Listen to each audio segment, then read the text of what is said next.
بسم الله الرحمن الرحيم. وعن أنس رضي الله عنه قال: قلما خطبنا رسول الله صلى الله عليه وسلم إلا قال: لا إيمان لمن لا أمانة له ولا دين لمن لا عهد له. رواه البيهقي في شعب الإيمان.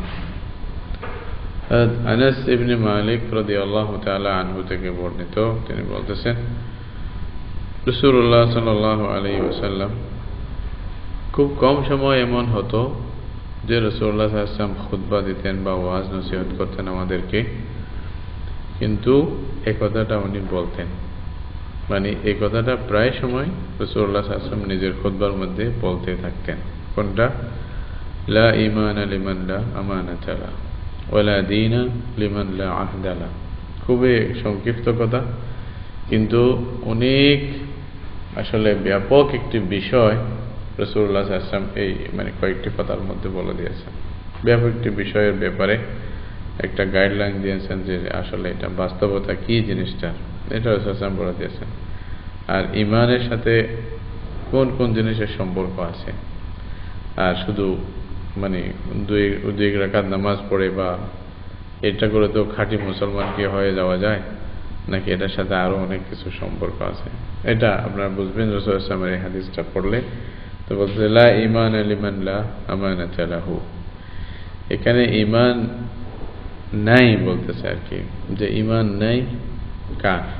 ওই ব্যক্তির ঈমান নেই যে ব্যক্তির কাছে আমানতদারি নাই। আমানত যার কাছে নাই তার ঈমান নাই, রাসূলুল্লাহ সাল্লাল্লাহু আলাইহি ওয়াসাল্লাম বলতেছে স্পষ্ট কথা। তাহলে এটা খুবই মানে গুরুত্বপূর্ণ এবং আমাদেরকে এ ব্যাপারে সতর্ক থাকা খুব জরুরি, যে হ্যাঁ, ঈমান নাই বলতেছে যার আমানত নাই। তাহলে ঈমান আমানতের উপরে রাসূলুল্লাহ সাল্লাল্লাহু আলাইহি ওয়াসাল্লাম ঈমানকে মানে একরকম একটা মানে লাগাই দিয়েছেন, যে হ্যাঁ, আমানত থাকলে ঈমান থাকবে, ঈমান আমানত না থাকলে ঈমান থাকবে না। তাহলে এখন বুঝতে হবে, জি, তাহলে এই শর্ত মানে এই যে আমানত জিনিসটা কি, আমানত জিনিসটা কি, যার কারণে যেটা না থাকলে ঈমান নাই বলা হচ্ছে। হ্যাঁ, ঈমান মানে ঈমানদার না এরকম আর কি, যেটা আমাদেরকে বোঝা দরকার আমানত জিনিসটা কি। আমানত শব্দটা আরবি, এটার ব্যাপক অর্থ আছে আসলে আরবি ভাষায়। এটার ব্যাপক এমন যে যার কারণে রাসূলুল্লাহ সাল্লাল্লাহু আলাইহি ওয়াসাল্লাম ঈমান বলছে। এটাকে একটা মানে বিশেষ অর্থে যদি আমরা এটাকে মানে বিশিষ্ট করে দিই, মানে এটাকে কোন একটা বিশেষ অর্থে মানে বলে দিলাম যে এটার এই অর্থই, তাহলে হবে কি, এটার মধ্যে আপনি ব্যাপকতা এটার মধ্যে থাকবে না, ব্যাপকতা বাদ দিয়ে এটাকে সংকীর্ণ করে ফেলা হবে। যেটা ওটা রাসূল যেটা বলতে চাইছিলেন আমি অনুবাদ করে আরেকটা বলে ফেললাম, এরকম হবে। তো তারপরে কি অনুবাদ করতে হবে না, বুঝাইতে হবে। তবে যে সমস্ত আরবি মানে শব্দগুলো ব্যাখ্যা সাপেক্ষ, এটা মনে হয় যিনি এটা ব্যাখ্যা করেন বা অনুবাদ করেন তাকে বলে দেওয়া দরকার এই শব্দের মধ্যে এরকম ব্যাপকতা আছে, বোঝার জন্য আমি এই শব্দটা বললাম। এটাও একটা অর্থ, এটার মধ্যে আরো অনেক অর্থের সম্ভাবনা থাকতে পারে। শুধু একটা বলেই যদি বলে দিই তাহলে হয় না। এই জন্য অনেক সময় যেটা অনুবাদ করা হয়, অনুবাদক তো সব শব্দগুলো লিখতে পারবে না, একটাই হয়তো লিখবে বা যেটাই হয়তো বেশি মনে হবে এটা লিখবে, কিন্তু এই জন্য শুধু অনুবাদ পড়ে কেউ দ্বীনকে পুরোপুরি বুঝতে পারবে না, সম্ভব না। তো অনুবাদ যারা পড়বেন তারা বিভিন্ন ক্ষেত্রে যখনই প্রয়োজন হবে সময়ে সময়ে ওনাদেরকে, যারা জ্ঞানী তাদের শরণাপন্ন হতে হবে এটার ব্যাখ্যা জানার জন্য। আসল বিষয়টা কি, আমি তো অনুবাদ এতটুকু করছি, এই অনুবাদ শুধু পড়া দ্বীন বোঝার জন্য যথেষ্ট নয়, এটা মানে মনে রাখবে। আর আরবি ভাষার ব্যাপকতা সেরকম। এই জন্য কোরআনের যে তাফসীর অথবা হাদিসের যে ব্যাখ্যা, এটাকে ডাইরেক্ট হাদিস অথবা ডাইরেক্ট কোরআন বলাও ঠিক না, কোরআন বলাও যাবে না, যেহেতু আর কোরআনের ব্যাপকতা তো অনেক বেশি তার চেয়ে হাদিসের মধ্যে আছে। তো এই জন্য সেই হিসাবে বলা দরকার কোরআনের মানে অনুবাদ, এটা কোরআন নয়, কোরআনের অনুবাদ। তো কোরআনের অনুবাদ ওইটার উপরে কেউ অভিযোগও করতে পারে কিন্তু কোরআনের উপরে কোনো কি হবে না, অভিযোগ হবে। অনুবাদের উপরে হইতে পারে, এটা মানুষ নিজে বুঝে যতটুকু সম্ভব সে নিজে লেখছে, তাই না? তো সেই হিসাবে দুটোর মধ্যে অনেক পার্থক্য থাকে, হ্যাঁ। আচ্ছা, তাহলে আমানত জিনিসটা কি এটা আমাদের বোঝা দরকার। আমানত কাকে বলে? এই আমানতের বিষয়ে ব্যাখ্যা করতে গিয়া মুহাদ্দিসিন ইকরাম অনেক কথা বলেছেন যে আমানত কাকে বলে, আমানত কি জিনিসটা। এখন আমানতের এক অর্থ হলো আল ফরায়েদ বলতেছে, যেগুলি ফরজ ওয়াজিব, যেটা আমরা ফরজ ইবাদত যেগুলা করি, ইবাদত বলেন, আখলাক অথবা মুআমালাত মুআশারাত, অথবা আরো যেগুলা আছে যেগুলা ফরজ আল্লাহর পক্ষ থেকে, কোরআন হাদিসে যে জিনিসটাকে ফরজ বলা হয়, ওই সবগুলি হলো আমানত। এটা বলছে কেউ। আবার কেউ এটার ব্যাখ্যা করছে কি, আমানত মানে আল কোরআন, আমানত মানে হলো কোরআন মাজিদ, তাই না? আবার কেউ আমানতের অর্থ দ্বীন এ ইসলাম বলছে, যে দিন আল্লাহর পক্ষ থেকে আসছে ওইটাকেই বলা হয়েছে। কেউ আবার আমানতের অর্থ বলছেন যে এটা হলো আল গুসলু মিনাল জানাবা, জানাবতের গোসল করা, এটাই আমানত। আবার কেউ কোন মুহাদ্দিস এটার অর্থ বলছেন যে আমানত মানে নামাজ, রোজা এবং গোসল মিনাল জানাবা। হ্যাঁ, তিনটা বলছে।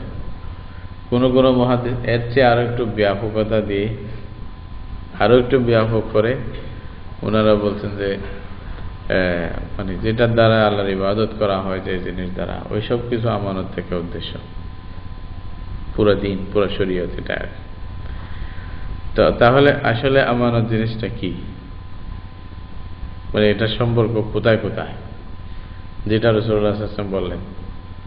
কেউ বলতেছে আমানত মানে মানুষের অন্তরে একটা, এই যে ইমানের একটা বীজ বপন করা হয়, ওইটা ধীরে আস্তে, ওইটার মধ্যে যখন এটা শেষ ব্যবস্থা হয়, এটাকে যখন পানি দিয়ে আস্তে ধীরে আগানো হয়, ওইটা বাড়ে। আবার ওইটাকে ভালোভাবে ব্যবস্থা না করলে ওইটা কমতে থাকে, হয়তো একদিন শেষও হয়ে যেতে পারে, তাই না? এরকম এটা একটা বীজ যেটা মানুষের অন্তরে থাকে। এই হিসেবে দেখতে গেলে হাদিসের মধ্যে যে বলা হচ্ছে আমানত না থাকলে ঈমান নাই, এটার একেবারে বাস্তব অর্থ হইতে পারে। এমনি আমভাবে যার আমানত নাই তার ঈমান নেই, যার অন্তরের মধ্যে আমানতদারি থাকবে না, তার ব্যবহারে, কাজে, এরকম সব কিছুতে আমানতদারি নাই, তার ঈমান নাই। এটা হলো যদি বাহ্যিক জিনিসের সাথে সম্পর্ক হয় তখন এই অর্থ হবে।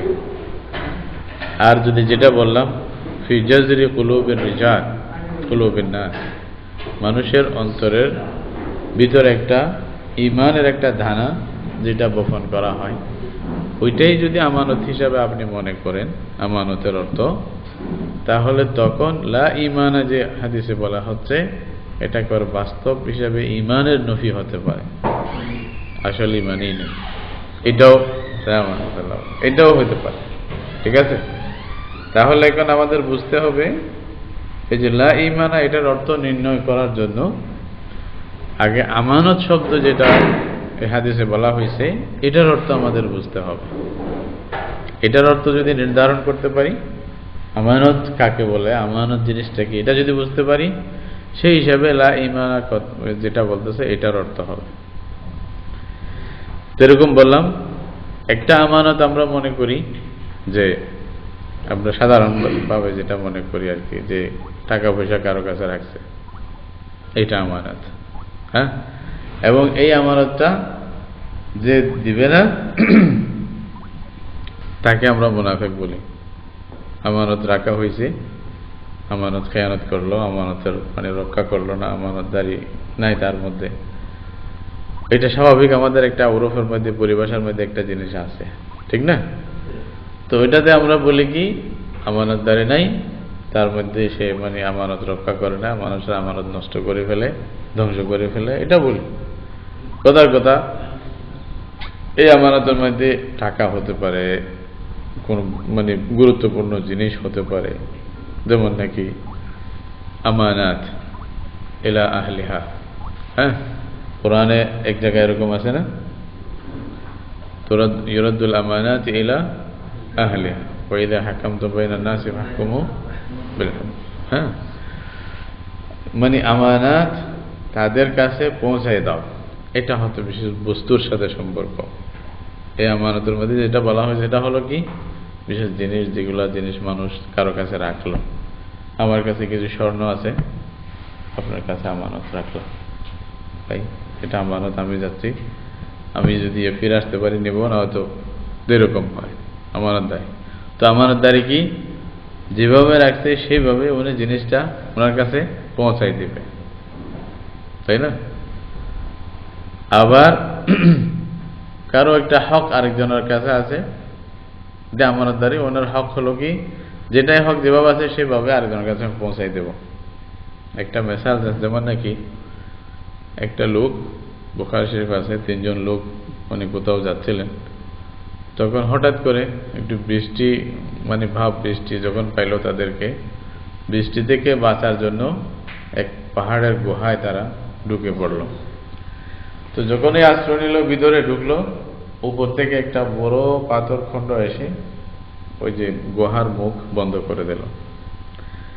এখন এমন অবস্থা যে এরা সবাই মিলে 3 জন খুব চেষ্টা করে, কোন রকমের এদিক সেদিক করা যায় না, এটাকে কিচ্ছু করা যাচ্ছে না, কাকে, ওই মানে পাথর খণ্ডটাকে মানে উল্টানো যায় না, সরানো যাচ্ছে না।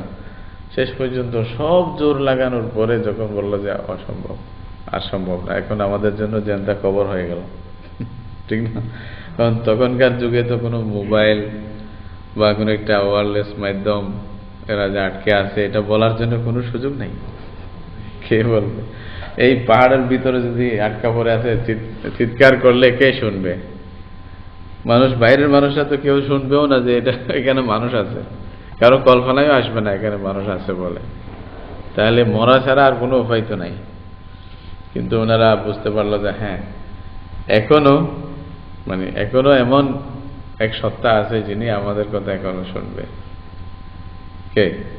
আল্লাহ তাআলা, যিনি সবকিছুর খবর রাখেন। এই পাহাড়ের গুহার নিচে কেন, একেবারে সবকিছুর নিচেও যদি একটা পিঁপড়া, যেমন একটা কথা আছে হাদিসের, মানে কোরআনের এক কথার ব্যাখ্যা করছে আর কি, যদি অন্ধকার রাত এবং খুব ঘন জঙ্গল, ওইখানে একটা কূপের মধ্যে কালো পানি, কতগুলি দেখেন, অন্ধকার রাত, ঘন জঙ্গল, ওটার ভিতরে কালো পানিওয়ালা একটা কূপের নিচে একটা কালো পাথর, ওই কালো পাথরের নিচে একটা ছোট পিঁপড়া, আল্লাহ ওটাও জানে। ويعلم ما في البر والبحر وما تسقط من ورقة إلا يعلمها ولا حبة في ظلمات الأرض ولا رطب ولا يابس إلا في كتاب مبين। আল্লাহ সব জানে। তো আল্লাহ খবর আছে। তো ওরা করছে কি, যে এখন আল্লাহর কাছে দোয়া করতেছে, যে মানে প্রত্যেক জনে যে কাজটা আল্লাহর ওয়াস্তে করছো, ওইটার ওসিলা দিয়ে আল্লাহর কাছে দোয়া করো। এক একজন করে দোয়া করতেছে, 2 জনে দোয়া করছে, 3য় জনের কথা বলি, লম্বা হবে এর জন্য, আসলে যেটা উদ্দেশ্য সেটা বলতেছে।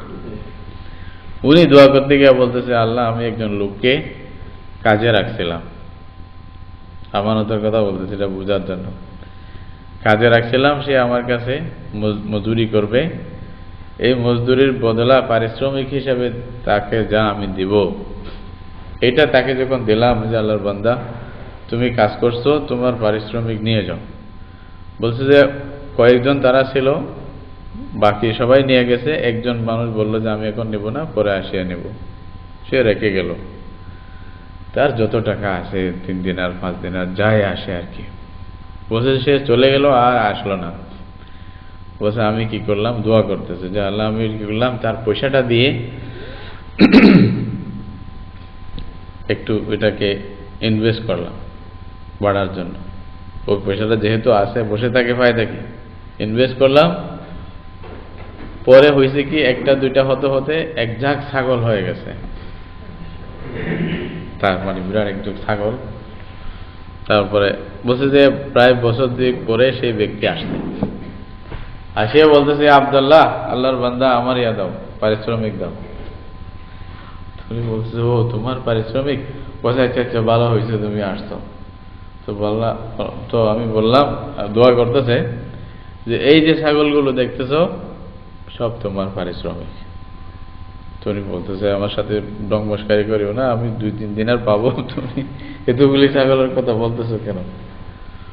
বললো যে না ভাই, তোমার ওই পয়সা দিয়েই আমি এটা তোমার জন্য কি করছি, মানে বাড়াইছি, বাড়ানোর পরে এই হয়েছে তোমার এই পয়সা, এগুলো তোমার। বলতো যে সে করলো কি, একটা ছাগল আমাকে দিল না, সব নিয়ে গেল। মানে একটা কথা আছে না যে ঠিক আছে ভাই আপনি করেছেন, আপনি 2-3টা রাখেন, বাকিটা আমি নিয়েছি। বলছে একটা ছাগল আমাকে দেয় না, আল্লাহ সব নিয়ে গেছে। বলছে আমার মনে খারাপ লাগে নাই, কারণ আমি শুধু আল্লাহ তোমাকে রাজি খুশি করার জন্য করছিলাম, এবং সে যখনই আসছে তার সবগুলো দিয়ে দিছি, অথচ সে মেহনত করছে অনেক কিছু, এটাও রাখে নাই। বলছে যদি আল্লাহ এটা তোমাকে রাজি খুশি করার উদ্দেশ্যে করে থাকি, আমাদেরকে আজকে এই মহাবিপদ থেকে রক্ষা করো। এই দোয়ার পরে আগে একটু একটু হটছে, পুরা পাথর ফটে গেছে, এমনি আল্লাহ হটাই দিচ্ছে, দুনিয়াতেও মুক্তি দিচ্ছে। এই যে আমানতদারি, এটা মানে একটা জিনিস ছিল তার কাছে, ওনার পয়সা ছিল, রেখে দিছে, বুঝছেন না? যেভাবে হোক যখনই আসছে সব সহ আল্লাহ উঠাই দিচ্ছে। এটাও একটা আমানতদারের পেশা, ঠিক না? মুসলমানদের মধ্যে এরকমই তো আমানতদারি হয়। আরেকটা হাদিসের কথা বলি, কিভাবে আমাদের একটা জজবা মানুষের মধ্যে আছে। বনী ইসরায়েলের মধ্যে, এই উম্মতের মধ্যে না, বনী ইসরায়েলের মধ্যে 2 জনের মধ্যে জমি বিক্রি হয়েছে আর কি, একে অপরকে বিক্রি করছে। তো যে জমি বিক্রি করছে, 2 জন দিনদার মানুষ। ওনার একটা মেয়ে ছিল, যে ক্রয় করছে তার একটা ছেলে ছিল, 2 জন দিনদার। হয়েছে কি, এখন যে জমি বিক্রি করছে, ওই ক্রেতা যখন জমি নেওয়ার পরে, যখন উনি জমিনের মধ্যে কিছু ক্ষেত করবে, এগুলো করার জন্য গেছে, ওইখানে দেখা যায় খুব মূল্যবান একটি পাথর, মণি মুক্তা, স্বর্ণ ইত্যাদি, বড় মানে খুব মানে মূল্যের, পয়সার অনেক কিছু সম্পদ ওখানে পাইছে। পাওয়ার পরে সে সব কিছু নিয়ে গাড়ি, মানে যে জমি বিক্রি করছে তার কাছে নিয়ে আসছে, বলছে যে এটা আপনার, আমি জমি কিনছি, আমি এটা কিনি নাই, এটা তোমার, দাও তোমারটা। ও বলছে না না না, আমি বিক্রি করে দিচ্ছি, এটা তোমার। কেউ নেয় না, উনিও নেয় না, উনি, আমরা হইলে কি বলতাম, নাও নাও তুমি কয় লাখ টাকা নিবে, নাও ফিরাই দিছো ভাই, শুক্রিয়া, ঠিক তো?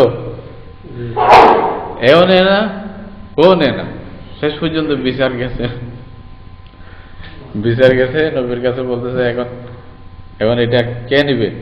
বলছে আমারও না, ওনারও না। রাসূলুল্লাহ সাল্লাল্লাহু আলাইহি ওয়াসাল্লাম বললেন যে পরনি ফায়সালা করছে কি, ঠিক আছে তোমার মেয়ে তোমার ছেলে একে অপরকে বিবাহ দাও, সবাই মিলে এটা খেয়ে ফেলো, ভাগ করে ফেলো এটা। সুবহানাল্লাহ, কি আমানতদারি মানুষের মধ্যে কতটুকু জজবা থাকে না, ভাই এটা তোমার, এটা আমার না, আমি কেমনে নেব? এটা একটা আমানতদারের মানে আছে। এই আমানতদারের ব্যাপারে হাদিসের মধ্যে আছে, রাসূলুল্লাহ সাল্লাল্লাহু আলাইহি ওয়াসাল্লাম বলতেছে আয়াতুল মুনাফিকি সালাতুন, মুনাফিকের আলামত কয়টি? 3টি। ইযা হাদাসা কাযাবা, মানে যদি কথা বলে মিথ্যা বলে, মিথ্যা বলা এটা মুনাফিকের আলামত। আর ওয়া ইযা তুমিনা খানা, যখন আমানত রাখা হয় আমানতের মধ্যে খেয়ানত করবে, আমানত রক্ষা করবে না, তাই না? যেভাবে দিয়েছে সেভাবে রাখবে না, খেয়ানত করে নষ্ট করে দেবে। ওয়া ইযা খাসামা ফাজারা, ইযা হাদাসা কাযিবা, ওয়া ইযা ওয়াআদা আখলাফা, যখন ওয়াদা করে ওয়াদা খেলাফ, ভঙ্গ করে দিল, ওয়াদা রাখবে না। একটা বলছে না আমি ওটা বলি না, আরেকটা বলছি, উল্টাই দিবে, কথা উল্টাবে খালি, তাই না? তো ওয়াদা রক্ষা করবে না, এটা একটা মুনাফিকের আলামত। আরেকটা বড় আলামত হলো ওয়াইদা তুমিনা খান, কোন আমানত রাখছেন, আমানতের মধ্যে খেয়ানত করবে, আপনার সাথে ভালো ব্যবহার করলো না। হ্যাঁ, আপনি স্বর্ণ রাখছেন, দেওয়ার সময় আপনাকে ওইটা স্বর্ণ চেঞ্জ করে উপরে লেভেল লাগাইয়া দিয়ে দিল, বললো এটাই দিছো আমাকে, কি দলিল? এরকম মানুষ অনেক ধোঁকাবাজি, অনেক কিছু করে। হয়তো আপনি জিনিস দিচ্ছেন, তার লোভ চলে আসলো ওইটার উপরে, নষ্ট করে দিল। তো এরকম ভাবে আমানতের একটা অর্থ এটাও আছে। রাসূলুল্লাহ সাল্লাল্লাহু আলাইহি ওয়াসাল্লাম যখন ওই মানে হিজরতের সময় চলে যাচ্ছিলেন, ইয়াতে মক্কা ছেড়ে মদিনায় চলে যাবেন, তখন রাসূলুল্লাহর কাছে মানুষের আমানত থাকতো, বুঝছেন, বিভিন্ন জিনিসের আমানত রাখতো মানুষ। রাসূলুল্লাহকে মনে করতো আল আমিন, এই জন্য লকব হয়ে গেছিল রাসূলের কি, আমানতদার, আমিন। এবার উনি ওনার কাছে আমানত রাখলে এটা নিরাপদ থাকবে, ওটা আবার ফেরত পাওয়া যাবে, ওইটা উনি কোন রকমের এখানে খেয়ানত মানে হবে না। এই কারণে আরবের মুশরিকরা বা পয়সাওয়ালারা যারাই রাসূলুল্লাহর কাছে আমানত রাখত, রাসূলুল্লাহ সাল্লাল্লাহু আলাইহি ওয়াসাল্লাম যখন চলে যাবেন, হযরত আলীর কাছে আমানতগুলো পুরো বুঝাই দিয়ে যে আমি চলে যাচ্ছি, বুঝাই দিলেন কেন? উনি যে আবার ফিরে আসবে এটা তো আর কল্পনা ছিল না। যাচ্ছে যে ওখানে যে ফিরে আসতে পারবে এটা আল্লাহ জানে, উনি তো আর জানেন না। তো পরে আল্লাহ যখন জানাইছেন তখন না জানছেন যে আমরা যাইতে পারবো বা মক্কায় আবার পৌঁছতে পারবো, তাই না? যখন যাচ্ছে তখন তো এমন ভাবে যে সারা জীবনের জন্য বিদায়, তাই তো।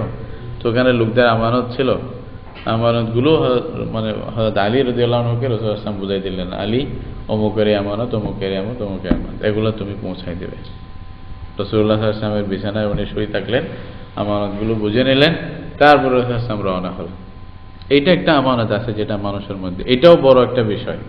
এই আমানতের মধ্যে খেয়ানত করাও এটা হলো বড় ধরনের গুনাহ।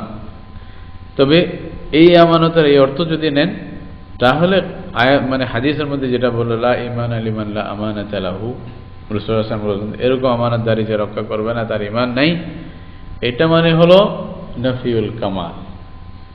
এটাকে কি বলবেন? হ্যাঁ, মানে পুরোপুরি ঈমানদার নয়। আমরা বলবো যে পুরোপুরি ঈমানদার নয় সেই ব্যক্তি যার মধ্যে আমানতদারি নেই, যে আমানতকে রক্ষা করে না।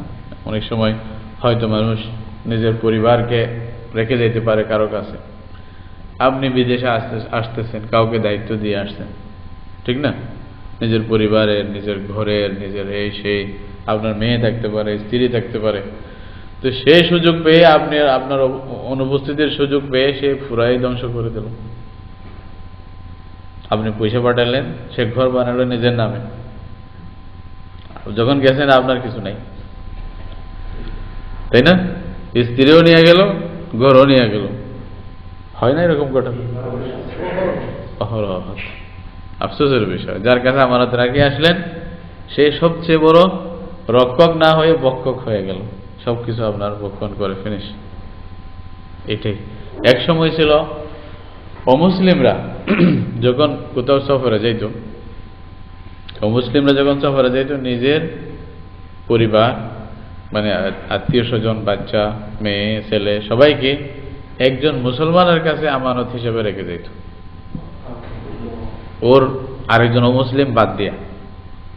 কাউকে যখন জিজ্ঞাসা করা হয়েছে তোমার মানে যে ধর্মীয় ভাই আছে, যে মানে মানে হিন্দু আরেকজন আছে অথবা খ্রিস্টান, বুদ্ধ, যেই হোক, ওর কাছে আমানত না রেখে তুমি এই আমানতটা এদের কাছে রাখতেছো কেন? কাদের কাছে? একজন মুসলমানের কাছে কেন রাখতেছো?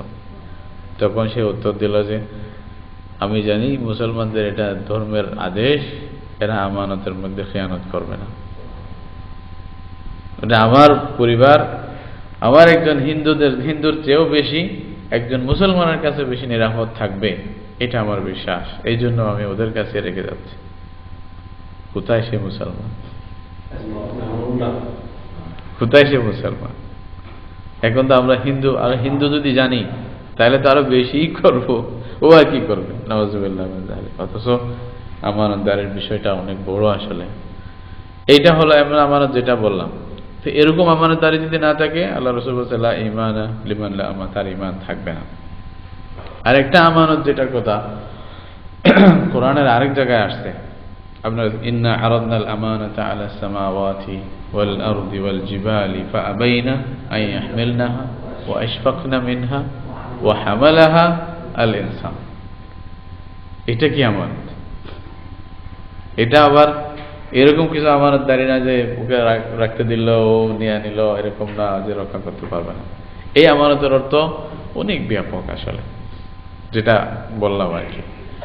এই আমানতের এক অর্থে যদি যেটা বলছিলাম, যদি ঈমান কেনেন তাহলে লা ঈমানে মানে ঈমান আসলেই থাকবে না, আসলে সেই ঈমানদারই নয় যদি আসলে অন্তরে ঈমান যদি না থাকে। এটার মধ্যে আল্লাহ তাআলা বলতেছে আমি আমানতকে মানুষের কাছে পেশ, আমানতে আলাস সামাওয়াত, আসমানের কাছে পেশ করলাম যে এই আমানত তুমি। আসমান বিরাট একটি শরীর, তাই না? আসমানের বিরাট শক্তি আল্লাহ তাআলা দিয়েছে ওকে, এত বড় শক্তিশালী একটি শরীর, সে আল্লাহ রাব্বুল আলামিনের এই আমানত বহন করা থেকে সে মানে অক্ষমতা প্রকাশ করলো, তাই না? আবাইনার অর্থ এটাই বলতেছি, যদি বা আমাদের হয়তো কেউ অর্থ অন্যরকম বলে, কিন্তু আয়াতের অর্থ এটাই আসলে, আবাইনা মানেও এটাই। তো আসমানকে আমানত আলাস সামাওয়াত ওয়াল আরদ, জমিনকেও আল্লাহ বলছে যে তুমি নাও তাইলে এই আমানত, জমিনেও নিল না। আসমানও বললো যে আল্লাহ আমার পক্ষে সম্ভব না, ক্ষমা করেন। জমিন বললো যে আমার পক্ষেও সম্ভব, আমি এত বড় আমানতদারি আমি আদায় করা আমার পক্ষে সম্ভব না, আমি কেমনে, এটা বিরাট বিষয়, বিরাট দায়িত্ব, অনেক কিছু হুকুম, অনেক কিছু, এটা আমার পক্ষে সম্ভব না, আমার অতটুকু আকল নাই, জ্ঞান নাই, আমি কেমনে করব। ফাআবাইনা আন ইয়াহমিলনাহা, কেউ রাজি হলো না মানে অক্ষমতা প্রকাশ করলো, কারো পক্ষে সম্ভব হলো না, এই সাহস নাই তাদের। কিন্তু ওয়া হামালাহাল ইনসান, ইনসান এই মানুষই বলে না এই পাগলাই এটা নিল, কথা আছে না, আল্লাহ এটা বলেন না হুকান যালুমান জাহুলা, পরে পাগল সেই এটা আমানতদারি, পাগল মানে এটা নয়, নাউযুবিল্লাহ, আকল নাই এটা না। তো ইনসান যেটা এক তো জুলুম শব্দ আছে, আবার জহুল শব্দ আছে, ইন্নাহু কানা যালুমান জাহুলান। এই জুলুমের পরিবর্তে আল্লাহ মানুষকে আদল দিছে, জাহালতের পরিবর্তে আল্লাহ মানুষকে ইলম অথবা ঈমান দিছে, মারিফত দিছে। এই দুটোটার মাধ্যমে ওই দুই গুণ থেকে বাদ গিয়ে সে আমানত রক্ষা করার মতো যোগ্যতা সম্পন্ন হয়ে গেছে, যেটা সূরা ওয়াল আসরের মধ্যে ওয়াল আসরিল ইনসানু লাফি খুসর ইল্লাল্লাযীনা আমানু ওয়া আমিলুস সালিহাত। ঈমান, মারিফত, তারপরে আমলে সালেহ, যেটার মাধ্যমে সে আদল করবে, মানুষের উপর জুলুম করবে না। এই যে আমানতদারি যেটা মানুষ গ্রহণ করলো, যেটা আসমান জমিন গ্রহণ করতে মানে অপারগতা মানে প্রকাশ করছে, মানুষই গ্রহণ করলো, এই আমানত এটা কি, এটা আমাদের বোঝা দরকার। এই আমানতের অর্থ এটা না যে 5টা টাকা রাখতে দিলাম কাউকে, কারো কাছে জমা রাখলাম, 10 দিন পরে নিয়ে নিব, এই আমানত না। কিন্তু এই আমানতের ব্যাখ্যা অনেক বড়। কেউ বলতেছে আল কোরআনুল কারীম, শুধু এটুকু না, এটা আসলে পুরা ইসলাম। এক কথায় যদি বলেন, সব কিছুকে মিলাতে গেলে দ্বীন ইসলাম, রাসূলুল্লাহ সাল্লাল্লাহু আলাইহি ওয়াসাল্লামের উপর আল্লাহর কাছে যে আমানত ছিল, যেটা রাসূলুল্লাহ সাল্লাল্লাহু আলাইহি ওয়াসাল্লাম প্রায় 23 বছর পর্যন্ত মানে কি করছেন, খুব মেহনত করছেন। কিরকম মেহনত করছে আল্লাহ রাসূল নিজেই বলছে, উযীতু ফিল্লাহি মা লাম ইউযা আহাদ, আল্লাহর দ্বীনের জন্য আমাকে যে কষ্ট দেওয়া হয়েছে আর কোন নবীকে এতটুকু কষ্ট দেওয়া হয় না। যেহেতু শ্রেষ্ঠ নবী, কষ্টও বেশি। আসাদুন নাসি বালা'আন আল আম্বিয়া সুম্মা আল আমসাল ফাল আমসাল, যে বেশি নিকটে আল্লাহ তাকে পরীক্ষাও বেশি বড় করে করেন, কারণ অনেক মর্যাদাও সেরকম দিবে। মনি মুক্তা পাইতে হইলে তো সহজ পরীক্ষা তো হবে না, কি বলেন? যদি কথা আপনি কলার জন্য পরীক্ষা দেন, তাহলে তো ওইটা অত বড় পরীক্ষা হবে না। একটা বিস্কিটের জন্য পরীক্ষা দিলে তো আর বড় কথা হবে। আর যদি আপনি বড় কিছু প্রাসাদ, এরকম বড় কিছু মনি মুক্তার জন্য পরীক্ষা দেন, কষ্ট হবে, পাইবেনও সেরকম, তাই না? আসাদুন নাসি বালান আল আম্বিয়া তুম্মা লামসাল ফালামসাল। আর রাসূল বলতেন আমাকে দ্বীনের জন্য এত বেশি কষ্ট হয়েছে যেটা অন্য কাউকে এরকম কষ্ট দেওয়া হয়নি। হ্যাঁ, সবচেয়ে বেশি কষ্ট দেওয়া হয়েছে রাসূলুল্লাহ সাল্লাল্লাহু আলাইহি ওয়াসাল্লাম। এইভাবে রাসূলুল্লাহ সাল্লাল্লাহু আলাইহি ওয়াসাল্লাম এই কথাটা এভাবে স্বীকার করছেন, তাই না? এইটা এভাবে স্বীকার করার পরে রাসূলুল্লাহ সাল্লাল্লাহু আলাইহি ওয়াসাল্লাম প্রায় কয় বছর, 23 বছর, নবুয়তের যে 23 বছর জীবন, 23 বছর পুরোপুরি জীবন অতিবাহিত করে শেষে যখন হাজ্জাতুল ওয়াদার মধ্যে সাহাবায়ে কেরামের বড় একটি গ্রুপ, মানে প্রায় 1,24,000 অথবা 2,24,000 কেউ বলতেছে, যেটাই হোক, মানে অনেকে খুবই কম সাহাবী ছিল যারা এই মানে হজের মধ্যে কাফেলার মধ্যে রাসূলুল্লাহ সাল্লাল্লাহু আলাইহি ওয়াসাল্লামের কাফেলার মধ্যে শরীক ছিলেন না, খুব কমই ছিল। এমনকি রাসূলুল্লাহ সাল্লাল্লাহু আলাইহি ওয়াসাল্লাম একটা মেয়েকে জিজ্ঞাসা করছিলেন, উনি যখন আসেন নাই, বলছে যে কি হলো, তুমি আমাদের সাথে হজ করতে যাও নাই কেন? তো মহিলাটা বলে, ইয়া রাসূলুল্লাহ আমাদের দুইটা ছিল, উট ছিল, একটা তো পানির জন্য প্রয়োজন হয়, আর একটা ছেলে এবং ছেলের বাবা সফর করে চলে গেছে, তা আমার ওই যে সফর ব্যবস্থা ছিল না, বিদায় আমি যাই নাই। তখন রাসূলুল্লাহ সাল্লাল্লাহু আলাইহি ওয়াসাল্লাম ওনাকে বললেন যে ঠিক আছে, যখন রমজান মাস আসবে তুমি উমরা করবে, তাইলে আমার সাথে হজ করার সওয়াব আল্লাহ তোমাকে দেবে। এটা তখন মানে আল্লাহ রাসূল ওনাকে মেয়েটাকে বললেন, ঠিক না? এমনকি এই হিসাবে দেখা গেলে প্রায় সবাইকে আসার আদেশ ছিল, একরকম প্রায় সবাই ছিল, বড় একটি জমাত। এটা যেন মুসলমানদের বিরাট একটি গ্রুপ, একটি সমাজ একসাথে যেন চলল রাসূলুল্লাহ সাল্লাল্লাহু আলাইহি ওয়াসাল্লামের সাথে। আর হজ্জাতুল ওয়াদার গুরুত্ব আসলে অনেক বেশি মুসলমানদের জীবনে, ইসলামী জীবনে বা ইসলামের ইতিহাসে অনেক বড় একটা। রাসূলুল্লাহ যেন সব কিছু প্র্যাকটিক্যালি মুসলমানদেরকে দেখাই দিয়েছেন, বুঝাই দিয়েছেন। এই জন্য হজ্জাতুল ওয়াদার বিষয়ে যখন আপনারা পড়বেন তখন দেখা যায় প্রায় সময় রাসূলুল্লাহ সাল্লাল্লাহু আলাইহি ওয়াসাল্লাম কথাটা বলতেছে কি, খুযু আন্নী মানাসিকাকুম, আমার থেকে তোমরা নাও, এরপরে হয়তো আমি তোমাদের সাথে থাকবো না। এমন সুযোগ আসবে না যে আমার থেকে আবার জিজ্ঞাসা করে তোমরা জানতে পারবে।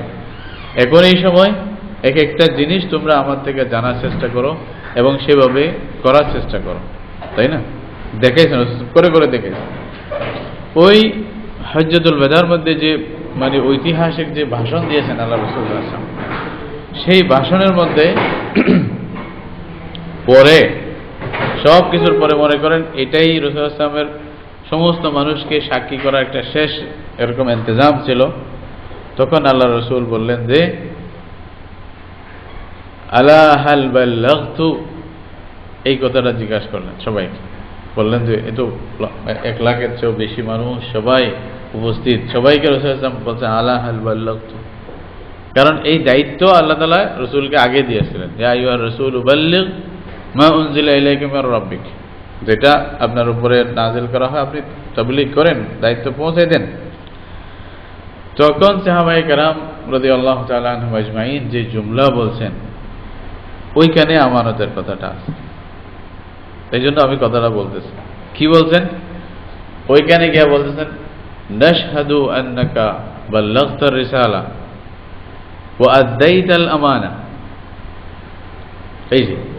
এই যে আমানত, যেটা এই হাদিসে আসছে লা ঈমান লিমান লা আমানাতা লাহু, এই যে রাসূলুল্লাহ বললেন আমানত না থাকলে ঈমান নাই, যেটার কথা একটুক্ষণ শুনতেছিলেন, এবং যে আমানতের কথা কোরআনে আল্লাহ তাআলা বলছেন না আরদাল আমানাতা আলাস সামাওয়াতি ওয়াল আরদি ওয়াল জিবাল, আসমান জমিন যেটা অপারগতা স্বীকার করলো, মানুষ যেটা দায়িত্ব নিল, এই যে আল্লাহর রাসূল এই আমানতের কথাই বলতেছেন, আমি কি তোমাদের কাছে পৌঁছাইছি? তখন সবাই এক বাক্যে সাক্ষী দিলেন যে নাশহাদু আন্নাকা ইয়ানি আদাইতাল আমানা বাল্লাগতার রিসালা ওয়া আদাইতাল আমানা ওয়া জাহাদতা ফিল্লাহি হাক্কা জিহাদি। এই কথাটা সাহাবায়ে কেরাম সবাই মিলে বললেন, ইয়া রাসূলুল্লাহ আমরা এটা সাক্ষী দিতেছি আপনি রিসালাত পৌঁছাই দিয়েছেন, আপনি আমানত আদায় করে দিয়েছেন, আপনি আল্লাহর রাস্তায় যেভাবেই জিহাদ করা দরকার, চেষ্টা করা দরকার, সেভাবেই চেষ্টা করেছেন। এইটা বলার পরে রাসূলুল্লাহ সাল্লাল্লাহু আলাইহি ওয়াসাল্লাম এটা কিরকম বানিয়ে, মানে হয়তো আপনি ওই পরিস্থিতিটা একটু যদি মানে চোখ বুজে একটু বোঝার চেষ্টা করেন তাহলে অবাক লাগবে যে কি একটা পরিস্থিতি ছিল। তখন আল্লাহ রাসূল আসমানের দিকে এভাবে উঠাইছে হাত, আল্লাহুম্মা ফাশহাদ আল্লাহুম্মা ফাশহাদ আল্লাহুম্মা ফাশহাদ, আল্লাহ সাক্ষী থাকো, এরা সবাই সাক্ষী দিচ্ছে আমি দায়িত্ব পৌঁছাই দিচ্ছি। তাই না? এই যে কত বড় দায়িত্ব ছিল আমানতের, এই আমানতটা কি ছিল, আল্লাহ রাসূল আমাদের কাছে কি পৌঁছাইলেন, বললেন যে ওইটাই আল্লাহ তাআলা ঘোষণা করছেন, আল ইয়াউমা আকমালতু লাকুম দীনাকুম ওয়া আতমামতু আলাইকুম নি'মাতি ওয়া রাদিতু লাকুমুল ইসলাম দীনা। যখন এই আয়াত নাযিল হয়, হযরত ওমর রাদিয়াল্লাহু তাআলা আনহুকে এক ইহুদি বলতেছিল যে, বলছে ওমর, তোমাদের কাছে এমন একটি আয়াত আছে, যদি আমাদের কাছে নাযিল হতো এই আয়াতটা, তাহলে ওই দিনকে আমরা স্মরণীয় দিন হিসেবে, একটা দিবস হিসেবে পালন করতাম। তো হযরত ওমর বলল যে, আমার খুব জানা আছে, ভালোভাবেই জানি এই আয়াতটা কখন নাযিল হয়েছে, কোন দিনে নাযিল হয়েছে, কোন মাসে নাযিল হয়েছে, কোন জায়গায় নাযিল হয়েছে, সব আমার জানা। বলছে আমাদেরকে নতুন করে কোনো দিবস পালন করতে হবে না, এই আয়াতটা নাযিল হওয়ার দিনেটাই সবচেয়ে বড় একটা দিন ছিল, জুমার দিনে, আরাফার দিন, আরাফার ময়দানে এই আয়াতটা নাযিল হয়েছে। হ্যাঁ, মিনা আরাফার ওই মধ্যখানে। তো বলছে তাহলে আমাদেরকে নতুন করে একটা দিবস বানানোর দরকার নাই, এটা না। এই আয়াতটা নাযিল হওয়ার পর রাসূল সাল্লাল্লাহু আলাইহি ওয়াসাল্লাম বেশি থেকে বেশি বলা হচ্ছে 80 দিন হয়তো দুনিয়াতে ছিলেন, এর চেয়ে বেশি দিন ছিলেন না। এটাই রাসূল সাল্লাল্লাহু আলাইহি ওয়াসাল্লামের একরকম শেষ, আল্লাহর পক্ষ থেকে ঘোষণা চলে আসলো, আজকে আমি তোমাদের জন্য আমার দ্বীনকে পরিপূর্ণ করে দিলাম এবং ইসলাম কে তোমাদের দ্বীন হিসেবে, ইসলামের উপরে আমি সন্তুষ্ট এবং রাজি হয়ে গেলাম। তাই না? তাহলে এই যে আমানত যেটা আল্লাহ রসুল পৌঁছাই দিয়েছেন এবং আল্লাহর পক্ষ থেকে ঘোষণা চলে আসলো যে হ্যাঁ আমিও রাজি হয়ে গেছি, আমার রসুল পরিপূর্ণ করে দিয়েছেন, এখানে আর কোনো কিছু অবকাশ নেই, সেইটা হলো দ্বীন ইসলাম। তাহলে আমানতের ব্যাপক অর্থ যদি নেন এরকম, তাহলে এই যে এই অর্থ যদি আমরা আমানত নেই, রাসূলুল্লাহ সাল্লাল্লাহু আলাইহি ওয়াসাল্লামের এই হাদিসের মানে গুরুত্ব আপনি অবশ্যই বুঝতে পারবেন। লা ঈমানা লিমান লা আমানাতা লাহু, আল্লাহ রাসূল যে বলতে আমানত যার নাই তার ঈমান নাই, এক হিসাবে বলতে গেলে ওইটাই বলতে হবে, ঈমানই নাই। তাই না? যদিও বা মুহাদ্দিসিনে কেরাম এখানে অন্য ব্যাখ্যাও করছেন, কেউ কেউ বলছেন যে আমানতের যে আম একটা কথা আছে না, ওইটা যদি আপনি নেন তাহলে কিরকম হবে, কোন কোন জায়গায় রাসূল সাল্লাল্লাহু আলাইহি ওয়াসাল্লাম দেখা যায় ছোট ছোট বিষয়ে শক্ত বলতেছেন, লা ইয়াদখুলুল জান্নাতা নাম্মাম, লা ইয়াদখুলুল জান্নাতা কাত্তাত। হ্যাঁ, এভাবে বলা হচ্ছে, চুগলখোর জান্নাতে যাবে না, অমুক জান্নাতে যাবে না, ওর জন্য জান্নাত হারাম, এভাবে খুব শক্ত। আবার কখনো বলতেছে যার অন্তরে জররা বরাবর ঈমান থাকবে সেও জান্নাতে যাবে। কথা দুই রকম, তাই না? আবার বলে মান ইয়াশহাদু আল্লা ইলাহা ইল্লাল্লাহ হারামাল্লাহু আলাইহিন নার, আল্লাহ তার জন্য জাহান্নামকে হারাম করে দেবে, যে লা ইলাহা ইল্লাল্লাহ সাক্ষী দেবে। পড়ছেন আপনারা? দুই রকম না? এটা মুহাদ্দিসিনে কেরামের মধ্যে অনেকে বলতেছেন, বলছে এটা পরিস্থিতির উপরে। রাসূলুল্লাহ সাল্লাল্লাহু আলাইহি ওয়াসাল্লামের নজর যখন আল্লাহ রাব্বুল আলামিনের কাহারিয়ত, গজব এবং রাগ গোসা এরকম অবস্থার উপরে যখন নজর হয়, তখন খুব কড়া কড়া আদেশ চলে আসে। আর যখন আল্লাহর রহমতের নজরে যখন রাসূলুল্লাহ সাল্লাল্লাহু আলাইহি ওয়াসাল্লাম তখন এমন ভাবে বলে যে ওরে বাবা, তখন যেন রাস্তা খোলাই। হযরত এই যে ওমর রাদিয়াল্লাহু তাআলা আনহু বললেন যে, না, রাসূলুল্লাহ সাল্লাল্লাহু আলাইহি ওয়াসাল্লাম হাদিসের মধ্যে আছে, বললেন যে যখন আল্লাহ তাআলার যদি তোমরা এই যে মাগফিরাত, আল্লাহ যে মানে মানুষকে ক্ষমা করবে, দয়া করবে, ওই দিকে যদি নজর করো তাহলে কেউ জাহান্নামে যাওয়ার চিন্তাও করবে না। সবাই বললো যে আমিও তো যেতে পারি, এত বড় দয়া। আর যখন আল্লাহর গজবের দিকে চিন্তা করবে, আল্লাহর কাহারিয়ত চিন্তা করবে, জান্নাতে যাওয়ার কেউ কল্পনাও করবে না। তাই না? এই জন্য রাসূল সাল্লাল্লাহু আলাইহি ওয়াসাল্লাম বললেন যে লা ইয়াদখুলুল জান্নাতা আহাদুন। হ্যাঁ, রাসূলুল্লাহ বললেন যে কেউ জান্নাতে যাইতে পারবে না ইল্লা আন ইয়াতাগাম্মাদাহুল্লাহু বিরাহমাতিহি। হ্যাঁ, আল্লাহর রহমত ছাড়া কেউ জান্নাতে যেতে পারবে না। হযরত আয়েশা বললেন, ইয়া রাসূলুল্লাহ ওয়ালা আনতা, আপনিও পারবেন না? আপনি নবীদের সর্দার, সমস্ত নবীদের, আপনিও পারবেন না? তো রাসূলুল্লাহ বলেন ওয়ালা আনা, আমিও পারবো না যদি আল্লাহর রহমত আমাকে ঢাকিয়া না নেয়। কত বড়, এটাও তো পারে। এই হিসেবে লা ঈমান লিমান লা আমানাতা লাহু, যে হাদিসটা আপনাদের কাছে মানে পড়লাম, এটার অর্থ হিসেবে হতে পারে। তাহলে আমানত শব্দের ব্যাখ্যা সাপেক্ষে আপনি লা ঈমানের অর্থকে নির্ণয় করবেন। যদি বলেন যে আমানতের এমনি সাধারণ আমানতের কথা, তাহলেও ইমানের মধ্যে নকশ থাকবে, কমি থাকবে, ইমান পুরোপুরি হবে না এই অর্থ। আর যদি আমানত থেকে ওই যে দিন ইমান যেটা বলা হয় এটাই বুঝে আসে, তাহলে আপনি সোজা এই আমানত যার কাছে থাকবে না, এই দিন ইসলাম যার কাছে থাকবে না, তার ইমান কিসের পেয়ে? এটা তো স্বাভাবিক কথা, ইমানই নেই, একই কথা, এটা কড়া কথা আর কি। তো এটা আসলে খুবই গুরুত্বপূর্ণ একজন মুসলমান ব্যাপক অর্থে আমানতের যে ব্যাপক অর্থ কোরআন হাদিস থেকে বুঝে আসে, সেই অর্থেই আমানতদার হওয়া দরকার একজন মুসলমান। এইখানে আমানতদার মানে আমানতের বিষয়টা খালি পয়সার সাথে সম্পর্ক না, আমানতের বিষয়টা এটা দ্বীনের সাথে, আখলাকের সাথে, চরিত্রের সাথে, মানুষের সামাজিক জীবনের সাথে, অনেক কিছুর সাথে সম্পর্ক, ঠিক না? আল্লাহ তাআলা যে সমস্ত কুওয়াত আমাদেরকে আপনাকে দিছে, এটাও তো আমানত, ঠিক না? এটা সম্পর্কে জিজ্ঞাসা করা হবে না? এটাও আল্লাহর আমানত, আমানতের মধ্যে খেয়ানত করা যাবে না। চোখ আল্লাহর আমানত, এটাকে অন্যায়ের কাজে, পাপের কাজে এটাকে ব্যবহার করা যাবে না। হাত আল্লাহর আমানত, এটাকে আমি আল্লাহর নাফরমানের মধ্যে ব্যয় করব না। প্রত্যেকটা জিনিসের মধ্যে এইভাবেই যদি মানুষ গড়ে, তাহলে সেই মানুষগুলো কিরকম হবে? এই জন্য বলতেছে আজ মালায়েক বাহারাদারি ওয়াজ বাহায়েম নিজহাম, হ্যাঁ, বুগজরাত হাজে বাহায়েম কিজ মালায়েক বুগজরি। মানুষের মধ্যে দুই রকমের নাকি গুণ থাকে, একটা পশুত্তামের গুণ আর একটা ফেরেশতার গুণ। বলছে যে দুটোটাই তোমার ভিতরে আছে। মাঝে মধ্যে মনে হয় যেন তুমি ফেরেশতা হয়ে গেছো, মাঝে মধ্যে এমন অবস্থা হয় যে তুমি পশুর চেয়েও খারাপ। বলছে তুমি এক কাজ করো, পশুত্তামের যে গুণাবলী তুমি এগুলাকে মানে খণ্ডন করে, এগুলাকে বাড়িয়ে মানে তুমি অতিক্রম করে চলে যাও, তাহলে তুমি ফেরেশতারও উপরে চলে যাও। বুগজরাত হাজে বাহায়েম কিজ মালায়েক বুগজরি, তখন এরকম হয়। রাসূলুল্লাহ সাল্লাল্লাহু আলাইহি ওয়াসাল্লাম মানুষ যখন প্রথম বানালেন, আল্লাহ ফেরেশতাদেরকে বললেন যে সিজদা করো। আল্লাহ তাআলা মানুষকে সম্মান দিছে কিনা? ওয়ালাকাদ কাররামনা বানি আদম, কিন্তু আমাদেরকে করে দেখাতে হবে, ঠিক না? যাই হোক, এই হাদিসের ব্যাখ্যা আসলে মানে করতে গেলে অনেক লম্বা। লা ইমানা লিমান লা আমানাত, যদিও আমরা সাধারণভাবে শুনি এটা কি, এটা মুখস্থ আছে অনেকের, ব্যাখ্যাটা বোঝা দরকার। আল্লাহ রাসূল ছোট একটা বিষয় কি বলছে, লা ইমানা লিমান লা আমানাত লাহু, আমানতদারি না থাকলে তোমার ইমান নাই। কি ইমানদার তুমি, হ্যাঁ না?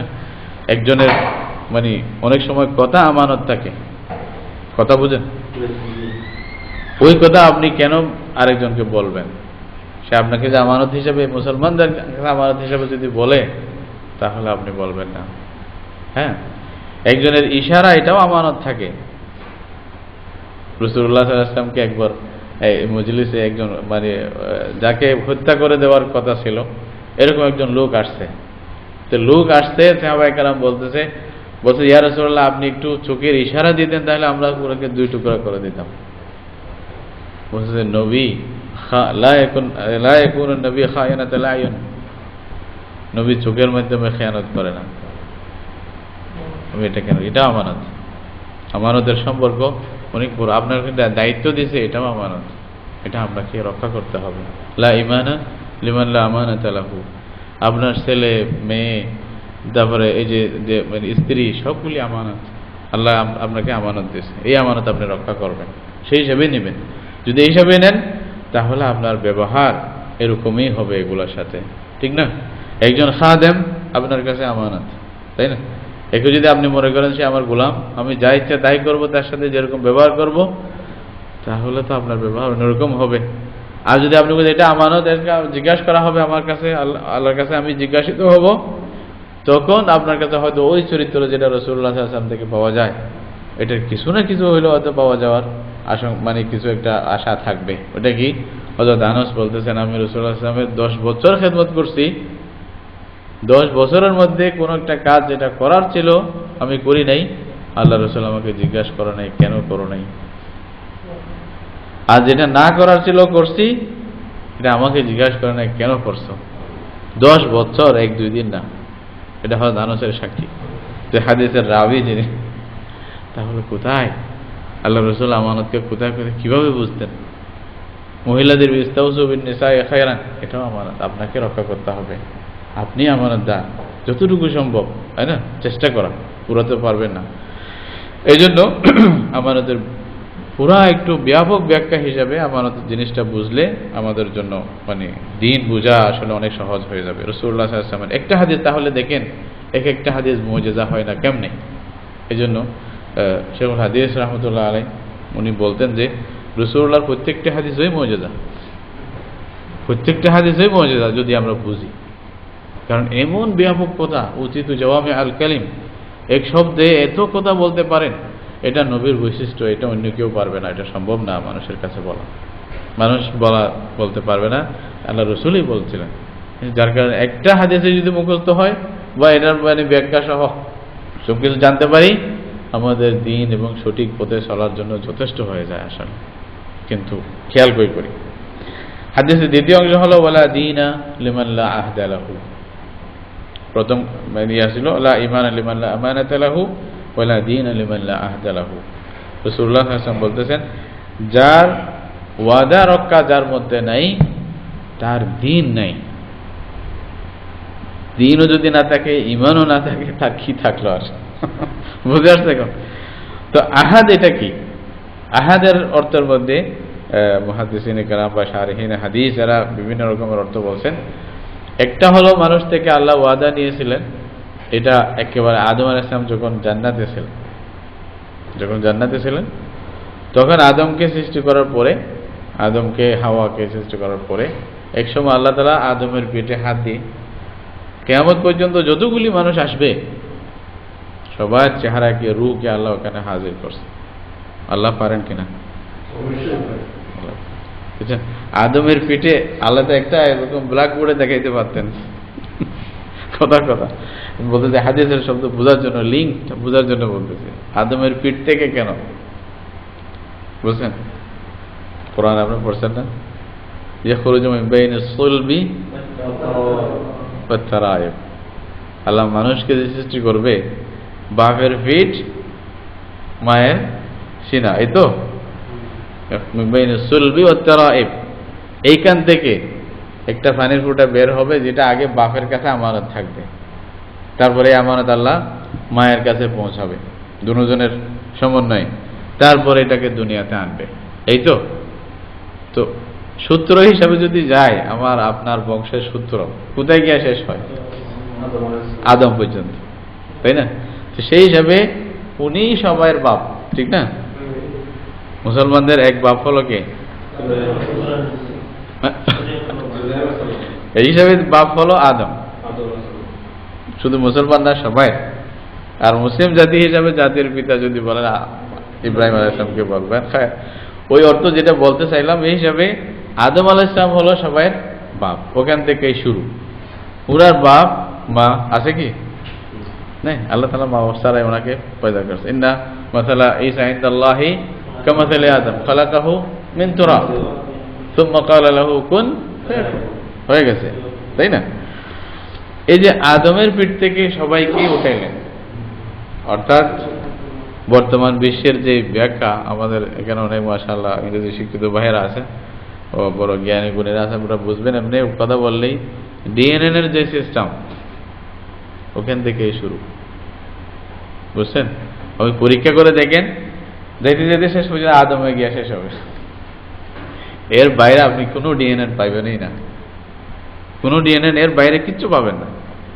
মানুষের ডিএনএ দেখতে যাইতে আদম পর্যন্ত যাবে সবাই, যদি পরীক্ষা করা হয় সবকিছু। আল্লাহ তাআলা আদমের পিঠ থেকে সবাইকে এভাবে একবার করলেন, সবাই চেহারা ভাসিয়ে উঠল, এবং আল্লাহ বললেন যে আলাস্তু বিরাব্বিকুম, এটা সূরা আরাফের মধ্যে আল্লাহ তাআলা বর্ণনা করছেন, বলছে আমি কি তোমাদের রব নই? ক্বালু বালা, সবাই স্বীকার করলেন যে হ্যাঁ আল্লাহ আপনি আমাদের রব, আমরা স্বীকার করতেছি। এইটা সেম অবস্থাটা আরাফায় যখন আসলেন হযরত আদম আলাইহিস সালাম, একটা ওয়াদা ছিল ওইখানে, সেই ওয়াদাটা এখানে দোহারাইছিলেন। তখন যেটা আল্লাহ ওয়াদা দিয়েছিলেন, আহাদ যেটা বলতেছে, এটা হলো আল্লাহ যে রব, আল্লাহ যে সৃষ্টিকর্তা, আল্লাহ যে খালেক মালিক, এটার ওয়াদা ছিল। এই আমরা ওয়াদা সবাই করছি, ঠিক না? এই ওয়াদাটা যে আমরা রক্ষা না করি দুনিয়াতে আসার পরে, আল্লাহকে খালেক মালিক না মানি, আল্লাহকে বাদ দিয়া আরেকজনের কাছে যদি ধর্ণা দেই, আরেকজনকে সবকিছু মনে করি, আরেকজনকে আমাদের রিজিক দাতা, আমাদের মানে আশা ভয় সবকিছুর যদি মূল কেন্দ্র মনে করি, তাহলে আমি ওই ওয়াদাকে ভঙ্গ করলাম। লা দীনা লিমান লা আহদা লাহু, তাহলে দ্বীনের সাথে তার কোনো সম্পর্ক নেই। এই দ্বীন ইসলাম একমাত্র ওদের জন্যই যারা সবকিছু রক্ষা করবে, ঠিক না? আদম আলাইহিস সালাম যখন আসতেছিলেন দুনিয়াতে, তখন আরেকটা ওয়াদা নিয়েছেন। ওই ওয়াদাটা ছিল ইত্তেবার ওয়াদা। কুলনা হাবিতু মিনহা জামিআন, তাই না? আল্লাহ কি বললেন? এখন বের হয়ে যাও। এটা একটা আল্লাহ তাআলার হিকমত ছিল। না হলে আল্লাহ তাআলা এমনিও তো আদমকে জান্নাতের জন্য বানাইছেন নাকি দুনিয়ার জন্য বানাইছেন? দুনিয়ার জন্য। আল্লাহ ফেরেশতাদের সাথে যখন কথা বলছেন, ওয়াইদ কুলনা লিল মালাইকাতি ইসজুদু লিআদামা, কুলনা লিল মালাইকা ইন্নী জাইলুন ফিল আরদি খলিফা লা ফিল জান্নাহ। জান্নাতে না, যদিও রাখা হয়েছিল, কিন্তু বানাইছে কার জন্য? এটা তো একদিন আসতেই হবে। এটা যে কোনো একটা কারণে হোক, এটাও মানুষের বিরাট একটা সবকের জন্য করা হয়েছে, যেটা অন্য সময় আলোচনা করছি হয়তো। তো যখন আল্লাহ তাআলা পাঠাইতেছেন, তখন আরেকটা ওয়াদা নিয়েছে মানুষ থেকে। এটা কি? বলছে কুলনা হাবিতু মিনহা জামিআ, বের হয়ে যাও, নিচে নেমে যাও সবাই। আল্লাহ বললেন যে নিচে নেমে যাও। কি হবে? ফাইম্মা ইয়াতিয়ান্নাকুম মিন্নি হুদান, এক সময় আসবে তোমাদের কাছে আমার পক্ষ থেকে হেদায়েত আসবে। আল্লাহ বলতেছেন যে আমার পক্ষ থেকে হেদায়েত আসবে। ফামান তাবিআ হুদায়া ফালা খাউফুন আলাইহিম ওয়ালা হুম ইয়াহজানুন। এটা আরেকটা ওয়াদা ছিল যে আমার হেদায়েতের অনুসরণ করবে, তার জন্য কোনো চিন্তার কারণ হবে না, সে পেরেশান হবে না, ভয় হবে না, ভয় থাকবে না তার। এটা আল্লাহ তখনও বলে দিয়েছে আবার বনি আদমকে, বা আদমের মাধ্যমে সবাইকে। এই যে ওয়াদা ছিল, এটা হলো অনুসরণের ওয়াদা। এটা কি ওয়াদা? আল্লাহর হেদায়েত যখনই আসবে আমরা ওটা অনুসরণ করব। এটা যুগে যুগে যুগে যুগে আল্লাহর পক্ষ থেকে হেদায়েত আসছে। শেষ হেদায়েত যেটা কোরআনের রূপে, রসুলের রূপে, দ্বীন ইসলামের রূপে আসছে, এটা হলো মুহাম্মদ রাসূলুল্লাহর আনিত শরীয়ত সাল্লাল্লাহু আলাইহি ওয়াসাল্লাম, ঠিক না?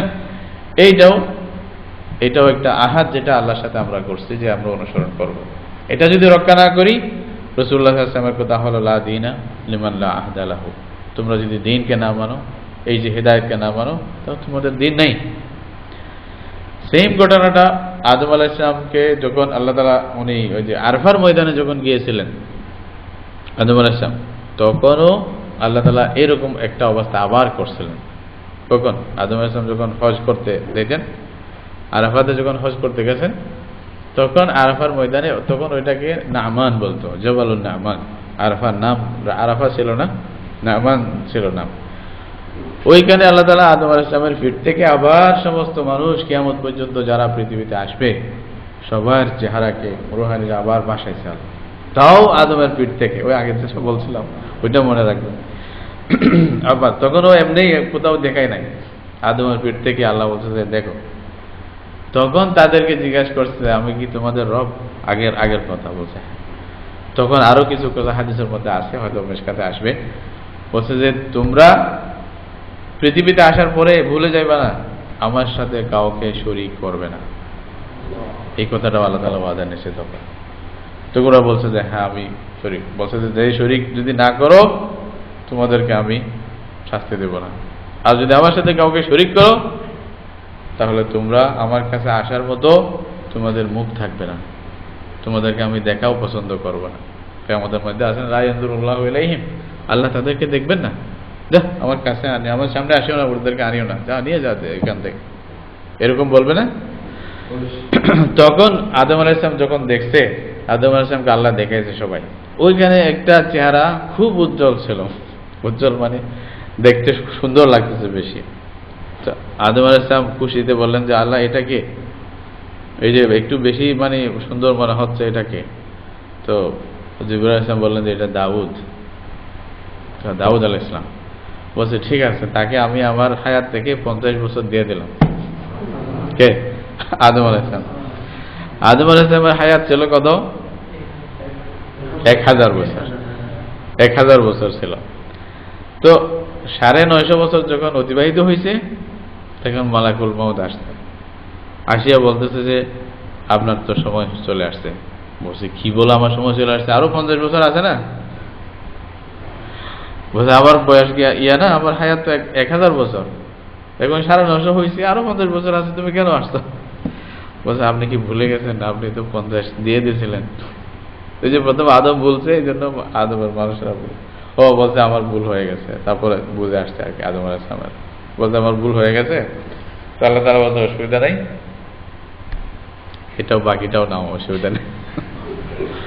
তো এরপরে আদম আলাইহিস সালামের যেটা হলো, তো ওইখানেও যেটা ওয়াদা নিয়েছিল এটা হলো শিরিক থেকে মুক্ত থাকার ওয়াদা। আজকেও দেখেন সারা পৃথিবীর মানুষ যখন যায় এই মানে আরাফার মধ্যে, তখন সবচেয়ে বেশি বড় জিকির যেটা, সবচেয়ে বেশি বড় দোয়া যেটা, এটা কি বলেন তো?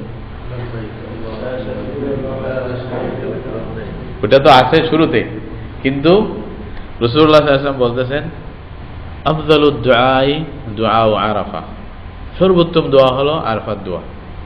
ওয়া আফদালু মা কুলতুহু আনা ওয়ান নাবিয়্যুনা ক্বাবলি, বাদি বলেন মনে রাখেন আবার, ওয়ান নাবিয়্যুনা ক্বাবলি, আমার আগের সব নবী, রাসূলের পরে নবী হইতে পারে, এই জন্য বাদি তো হবেই না, বুঝলেন না? বলছে আমি এবং আমার পূর্বের যত নবী ছিল সব নবীরা যে দোয়া করছে, ওই সব দোয়ার মধ্যে সর্বোত্তম দোয়া হলো লা ইলাহা ইল্লাল্লাহু ওয়াহদাহু লা শারীকা লাহু লাহুল মুলকু ওয়া লাহুল হামদু ইহয়ি ওয়া ইউমীত ওয়া হুয়া আলা কুল্লি শাইইন কাদির।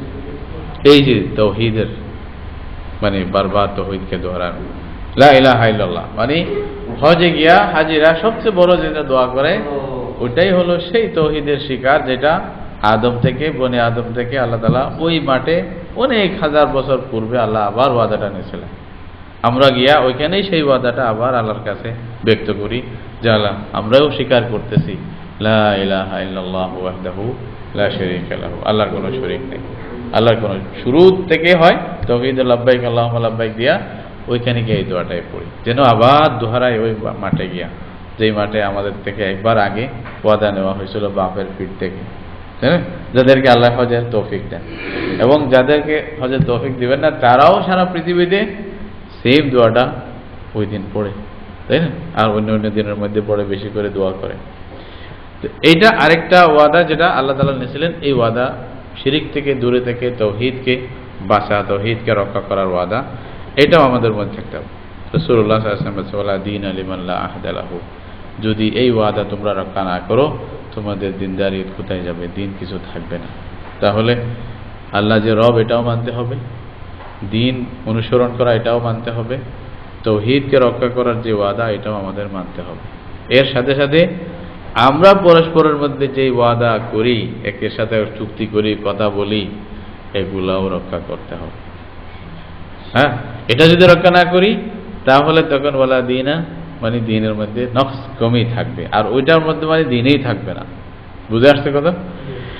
রাসূলুল্লাহ সাল্লাল্লাহু আলাইহি ওয়াসাল্লামের হাদিস, লা ঈমানা লিমান লা আমানাতা লাহু ওয়া লা দীনা লিমান লা আহদা লাহু, এই যে যার আমানত নেই তার ঈমান নেই, যার মানে ওয়াদা রক্ষা নেই মানে তার দিন নাই, এই যে রাসূল সাল্লাল্লাহু আলাইহি ওয়াসাল্লাম বললেন, এই হাদিসটা এই সংক্ষিপ্ত ব্যাখ্যা আপনাদেরকে জানালাম। আল্লাহ তৌফিক দান করুক আমাদেরকে হাদিস মতো আমল করার জন্য।